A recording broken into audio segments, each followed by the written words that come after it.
morning, Central Academy. Today we have our Central Academy of Excellence Distance Learning teacher, Coach Dickerson. He's going to talk about his fashion with us today and how his swag and his style goes together. He is the man of fashion. We're not talking about Harold Pennis.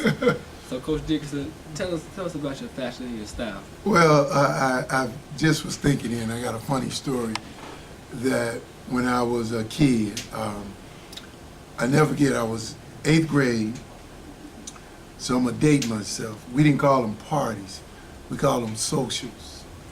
And I was getting ready to go to a party, and my mom was a seamstress, and she was really very coordinated, very good with colors and texture. And when I was a kid, I would always turn the collar of a shirt or a pair of pants over and see what they were made out of. And my friends used to ask me, why did you do that? And I said, well, I don't know. You know, my mom always taught me to do it, see what something's made out of. So at any rate, I'm on my way to a party, and I put this outfit on, and I probably was looking like Bozo the Clown. And my mother was sitting by the door doing some stitching, and I couldn't walk through the house without seeing her either front or back door. So at any rate, she said, no, you're not wearing that. So I got angry and walked back there and said, well, I'm not going. And so it came to my mind, it's not hurting my mother that I'm not going to this party. So I said, well, what should I wear? She eventually put something together. My mom used to tell me to coordinate all the time.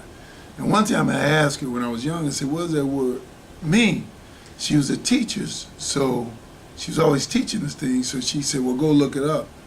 So my comment was, why should I look it up? I hate that word. And I eventually, of course, learned it. And I like bright colors. They say it's good on dark complexion. I don't know if that's true or not. But my mom is the catalyst and the person that really taught me how to put clothes together. Again, I do like dressing, and I usually compliment a lot of kids in this building who I love some of the fashion sense that they have, and I always try to compliment them. I mean, I'm on the other side now. I try to dress appropriately, but there's a lot of things that the young kids wear that I'm kind of partial to. And of course, I hadn't bought jogger pants yet. I've been mulling that one over. And when I see a kid with something nice on, I usually compliment them about it. But my fashion sense really derives from my mother. You know, I kind of try to keep up on things, watch what the kids are wearing. Not necessarily I would wear them or not, but, you know, putting things together and trying to kind of set my own tone. But that's pretty much it with me in fashion. So today, what do you have on? I see these nice bright colors as you mentioned that you have on, and this is I see the logo says Tommy Hilfiger. So what do you have on today? Yes, well, this is a Tommy Hilfiger sweater. It's got 2 zippers on it. Why they have 2 zippers, I don't know. I bought it from a discount place. I didn't pay very much, and I really pride myself in that, guys. You know, kids see me with a lot of polo wear. I was really amazed that kids were still up on Ralph Lauren as much as they are. I buy it because I like the colors.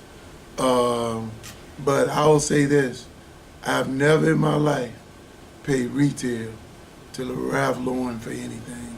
And I pride myself when the kids ask, hey, Mr. Dickerson, where'd you get that from? I make sure I tell them, look, it cost this much, but I paid this much. It was 100, I paid 30. As a matter of fact, Dillard's is having a big sale this weekend, which I might go visit. And that's the only way to get me. It's the extra 40% off. So I look for stuff that's I can get $20, $30. But I really try to buy inexpensive as possible. Good quality, but buy things that are on sale. Because they're not gonna stop making clothes, and they're not gonna stop having sales. So this was very inexpensive, the shirt, which I think it's a Nautilus. I didn't pay very much for it either, probably $20 or less. So if you could just, you know, if you can go out there and hunt, you can find things that are inexpensive. There's a lot of outlets. Most of these stores, within 60, 90 days, they're gonna have sales. So out of all the clothes you think that you have, how many closets do you have to fit all of these clothes? Well, I've got 2, and I'm gonna be honest with you. That's a big thing with me, and I'm gonna be serious for a moment here. When I was younger, it was vanity to see all those clothes stuffed in your closet, Eric, and now that's not the case anymore. I do have too many clothes in my closet. The answer to your question is, I have two closets. I have one upstairs. Well, just me and my wife, 3 or 4 to be honest, but they're small. I trade out my winter and summer clothes. Right now, winter clothes is certainly in effect. My closet is filled. My active closet in the bedroom. It's pretty nice size. It's filled. It's stuffed with clothes. I have to push clothes in there. So what I do is I start giving them away. And that's what I'm getting ready to glean through and start giving clothes away. I make sure they're clean, well taken care of. I usually bring them here in a wrapper. I mean, I'm 6'5", in the plastic from the cleaners. I'm 6'5", and it's a lot of kids that, I'm 6'4", a lot of kids have benefited from, my gift of clothes. But I do not like keeping a lot of clothes for vain reason. Oh, look at what all I got. If I'm not wearing it, if I hadn't worn it in 6 months, it's gotta go.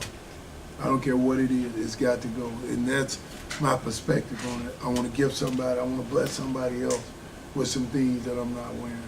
And I've got some ideas on some things I'm getting ready to give away now that I'm just not wearing. And I will not have clothes in my closet and won't wear them. It doesn't benefit me, and I want to give them to someone who, would benefit from it. And here's the other reason. I normally go out and buy something else, so I'm not really getting rid of that anyway. So it's a twofold thing. So a man of your taste with this many clothes, have you ever had that one outfit that's like your go-to outfit if you don't feel like putting on anything brand new, or say you're going out to some place big? Yeah, I've got. Let me tell you the keys of dressing for me. You can start a wardrobe with a blue blazer, khakis. I look at my closet. I got probably 10 shades of khaki pants. I just like them. It's such a neutral color. It goes with everything.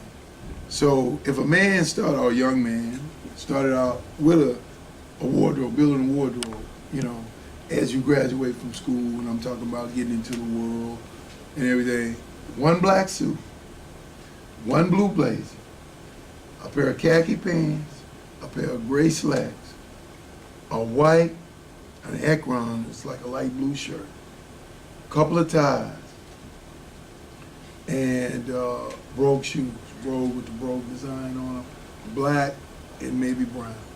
That's a wardrobe. You could go a week, just mixing and matching, that type of suit. If you want a dark suit, hopefully dark navy blue or black, you certainly want a blue blazer. Or if you got a blue suit, there your blazer is right there. You pull it off and put it with the khakis. So in building a wardrobe, for the business world, for getting out in the world, for interviewing, that's what I would recommend to a young man such as yourself, starting a wardrobe. And then you build around it the things you like, Again, I don't spend a lot of money on clothes in line with all the things I have. There's stores around here right now. Jack Henry just closed. I went over there and I bought, several shirts and pants and things of that nature that they'll last me for the next 10 years. I've got a pair of loafers, Eric, that are older than you. 1984. What's that, 31 years? Probably just I about. pay out 30, I have a pretty one, and then pristine condition. I won't get rid of them, I'm wearing them much. So to a young man who is, well, you see how the young kids dress today. Some of them sag, some of them they don't know what it takes to really dress and look like a young man. What would you say to that person? Here's what I would say. In all honesty, if I was 16, Eric, guess what I would be doing? What would you be doing, Mr. Dick? I'd be sad. In this world. Now, don't get me, I don't like it, and I know hate is a strong word, literally to the point I do not like that style. I wish we would go back to where shirts were tucked in, but that ain't happening because I see guys my age. Maybe they're out in the pouch or whatever, shirts. And occasionally I do. But as far as sagging go, I think the workforce culture won't allow that to a certain degree. You won't go to a bank, you won't go to Wall Street, you won't go to any of these places. But what I have seen is this. With what they call low risers, the zipper is short. I not accidentally, I bought a suit and I realized that. Zippers are short on low ride versus traditional pants, right? So you'll see a little of that creep in. But the outright having your pants down under and walking into somebody's business and talking about getting a job, I just think it's gonna be tough. Any job of substance. And here's the thing about it, when you go to college, when you get older, when you start seeing how people around you dress, it's different if everybody is sagging in their pants. I'm not a different person. The odd guy is the guy with his pants pulled up.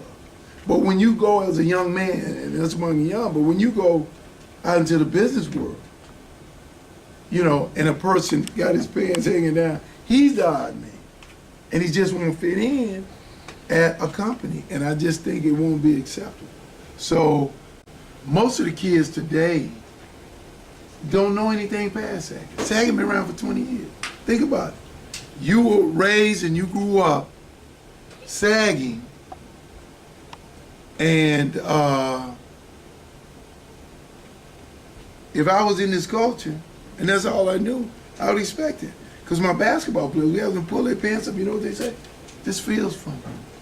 I was like, wow, your pants go around your waist, you know. So it's a cultural phenomenon that like I said, I don't agree with, but it's here, and I do understand it. Because if a kid don't, he's the odd guy, you know. But it's not something that I would ever do. Well, thank you, Mr. Dickerson. You have it. The man of fashion himself tells you about how he does it. And thank you for tuning into the show. Thank you. I'm IFBB Bikini Pro Cat Williams, and when I'm not working out in the gym, I'm searching the web on Cascade Media and What's Up Kansas City. So make sure you check them out.